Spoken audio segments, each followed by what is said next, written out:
मंत्रों के नाम मंत्र जैसे कि जो भगवान के नाम होते हैं जिसमें ओम नहीं लगा है और जिसमें पल्लव जैसे नमः, स्वाहा, ओम ये सब इसको पल्लव कहते हैं। ये सब न लगे हो।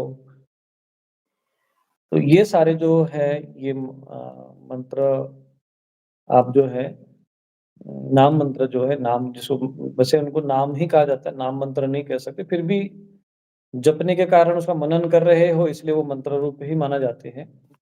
तो उनका आप जाप कर सकते हैं, अनुष्ठान भी कर सकते हैं, उससे उनके ऊपर इष्ट की कृपा होगी। अब उसके बाद गुरु उनको मिलेंगे और फिर गुरु के द्वारा मंत्र मिलेंगे। तो मोक्ष तो अंत में मंत्रों के माध्यम से ही होता है और गुरु के माध्यम से ही होता है। यदि इष्ट आपके सामने कई ऐसे संत महापुरुष हुए जो इष्ट से वार्ता करते थे, जैसे मीराबाई हो गई, जैसे संत जो नामदेव जी महाराज हुए। ऐसे कई ऐसे साधक हुआ करते जिनकी भगवान के साथ इष्ट रूप में पूर्व जन्म की भक्ति और तपस्या के कारण वार्ता भी होती थी, फिर भी उनको गुरु के शरण में जाना था। तो गुरु तो बहुत आवश्यक है और दीक्षा भी आवश्यक है। दीक्षा जैसे किसी को जन्म लेना हो तो उसको माता-पिता की आवश्यकता है। तो आध्यात्मिक रूप से जिस जीव को जन्म लेना हो, तो समझ लेना चाहिए गुरु रूपी उसको माता-पिता ज़रूरत की है। उसको आवश्यकता है। गुरु की आवश्यकता। आवश्यकता ही है।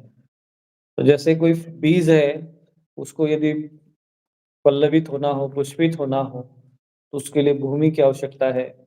उसी प्रकार से जिस साधक को साधना के मार्ग पर अग्रसर होना है, उसको मंत्र दीक्षा की आवश्यकता है। दीक्षा के बिना, संस्कार के बिना, मंत्र के क्षेत्र में कोई भी व्यक्ति पूर्ण रूप से सफल नहीं हो सकता। बहुत से लोग होते हैं जिज्ञासावश मंत्र जपते हैं, एक माला इस मंत्र की कर ले, एक माला उस मंत्र की कर ले, एक माला उस मंत्र की कर लिया। तो ये संतुष्टि के लिए ठीक है।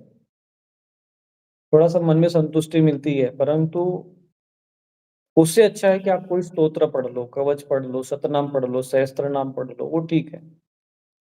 परंतु मंत्र क्षेत्र में यदि अग्रसर होना है, तो मंत्र दीक्षा लेकर ही, मंत्र संस्कार करके ही आपको आगे बढ़ना चाहिए। यही विधान है, यही शास्त्र के नियम।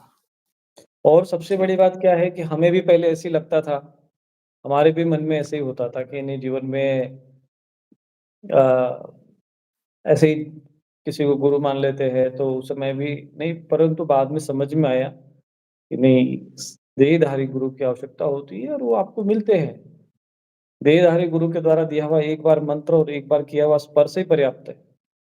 एक ही बार जीवन में कोई गुरु मिल जाए, बस 1 दिन के लिए मिल जाए, 1 घंटे के लिए मिल जाए, 1 क्षण के लिए, 1 मिनट के लिए मिल जाए, मंत्र दे दे, स्पर्श कर दे, बस हो गया तुम्हारा काम। इतना भी कर दे, तब भी तुम्हारा उद्धार हो जाए। कबीरदास जी को उनके गुरुजी ने बस केवल खड़ाऊ का स्पर्श हो गया, राम राम राम उनके मुँह से निकल गया, तब भी उद्धार हो गया। हाँ, हाँ। परंतु गुरु की आवश्यकता है। इस बिना गुरु के, गुरु बिन भवनिधि तरहि न कोई, और जो बिरंचिन ब्रह्मा जी शंकर सम होई। ब्रह्मा जी शंकर के समान भी अगर आप कोई महान अवतारी पुरुष है, तब भी आपको गुरु की आवश्यकता है। और जिन लोगों को गुरु की आवश्यकता नहीं लगती है, तो फिर तो भैया वो ब्रह्मा जी और शंकर जी भी उनके आगे फिर तो नमन करने आ जाएँगे उनको। तो ऐसे लोगों के विषय में ये आध्यात्मिक क्षेत्र ऐसे लोगों के लिए नहीं है।